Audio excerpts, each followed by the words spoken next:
Hi, I'm Nikki Emerson and I'm an educational psychologist. My colleague Nadir Qureshi and I are here today to share some tips with you on how you can support your child starting school this September.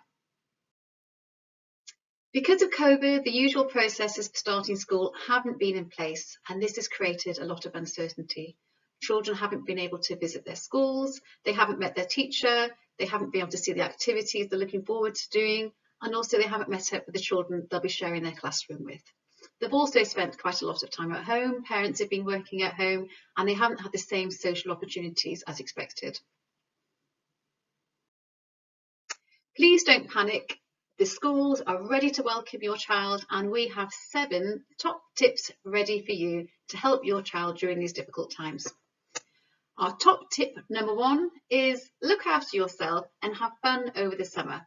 With everything that's going on in the world right now, it's normal to feel worried, isolated and overwhelmed. During these times, it's especially important for you to take care of yourself. You will know how best to do this. It might mean that you meet up with friends, do exercise, get outdoors, go for bike rides, do whatever you like to do to make yourself feel good. However, if you're not feeling that great and you feel like you need a little bit of help, have a look at the NHS Every Mind Matters website. This is a really useful website and it can give you pointers of what you can do next to try and help yourself feel better or who best to go and talk to. Try and enjoy the rest of the summer with your child. Use this time to have fun, play games. Have a look at the Haringey webpage. We wrote a leaflet recently for parents promoting play and interaction at home. We've given a few ideas of things you can be doing at home. All this will help you and your child feel happy and emotionally ready to start school. Top tip number 2 is help your child understand about change. Your child is about to go through an important change.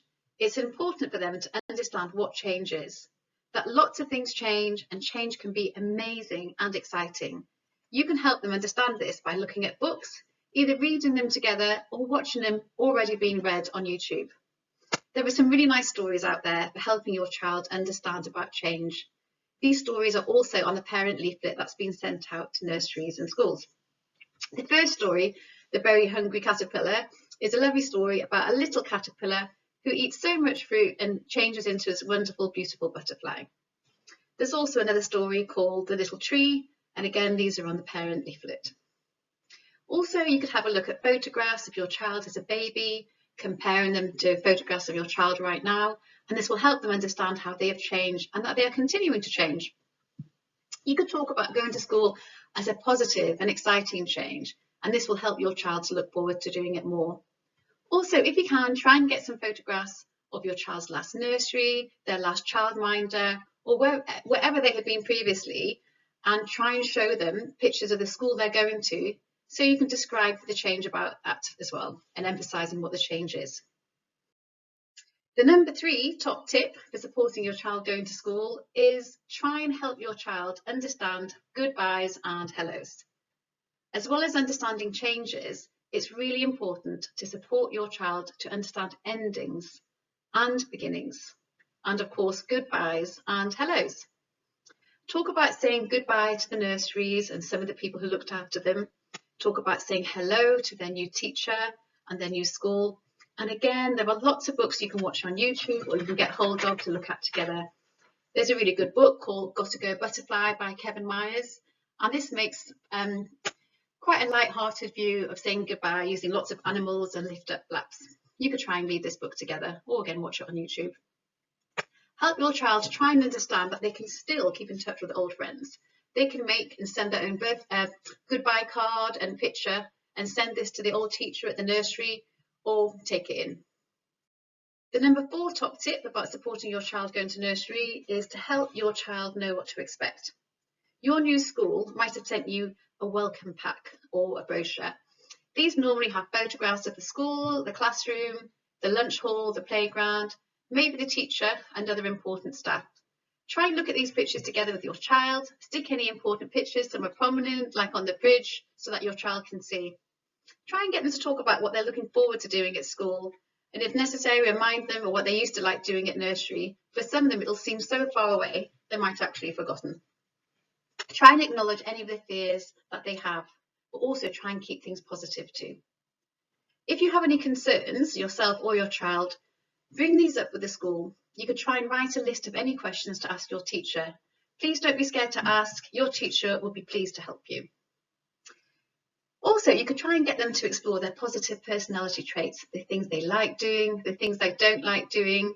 All this will help them develop confidence and a positive sense of self. There are lots of really good books about starting school. Again, they're on our leaflet. They're also on here. So Harry and the Dinosaurs Go to School, Topsy and Tim Start School, and I'm Absolutely Too Small for School, Charlie and Lola. Have a look at those books together. Children often find them quite fun, and it's a really good way of getting children used to starting school. So number 5 top tip, getting ready for school, is get familiar with new routines. Routines are very important. Try and practice saying goodbye with your child before you start school, so that when you actually come to do it on the day, they're both so familiar with this and it's not a shock. This is for both of you. Make sure on the day that you don't hurry out with actually saying goodbye as you practiced.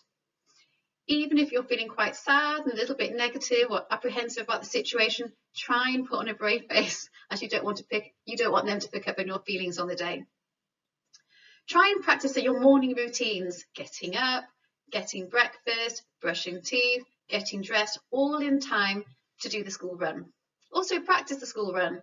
Look outside the school gates, where the front door is. Have a look to see where the classroom is, if you can see it. Have a look to see where the playground is and the whole area. You could also talk about the school day routine if you know it. A lot of schools send this out in their brochure, and you might be able to make a visual timetable so your child knows what to expect on the day. If your child's having lunch at school, sometimes schools provide a sample menu. Have a look at the menu together and try and point out some food that your child might like. Or if your child isn't sampling the cuisines of the school, try and think about what you'd like to have for your packed lunch. Get your child to choose some quite nice and exciting things to go in the packed lunch and make it a fun activity. An important thing to do over the summer is consider if your child is still having a nap during the day. If your child is, it might be a good opportunity over the summer to try and phase this out over the summer holidays so that when September comes, your child is ready to be able to get through a whole school day with ease. Number 6 tip for supporting your child going to school is connect. Connect if you can. Try and arrange play dates over the summer holidays, especially with children going to this school. Also for yourself, try and connect with other parents, and again, especially with parents of the same school. Make sure your child knows the names of the class that they're going to, the names of the teacher and any teaching staff. And again, if your teacher has provided a photograph, stick it on the fridge or somewhere prominent so your child gets used to this. Lastly, top tip number 7.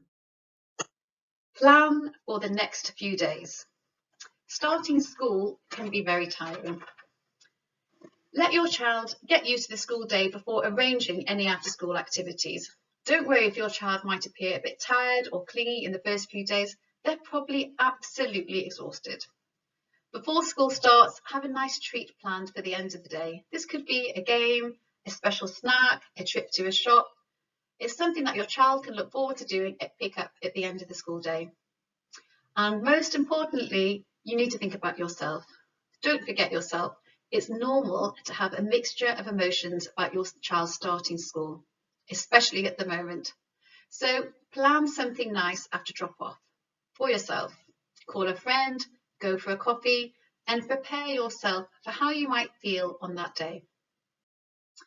So these were our top 7 tips for starting school. We hope the presentation has been useful today. Starting school is fun and it's exciting, but it can also be a little bit stressful, especially during the pandemic. All that matters is that your child is here and that they are ready to have fun.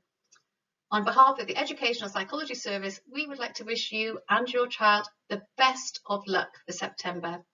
If you have any questions which haven't been answered today, you can always contact your school, the Educational Psychology Service, or any relevant professional services that work with your child. Good luck.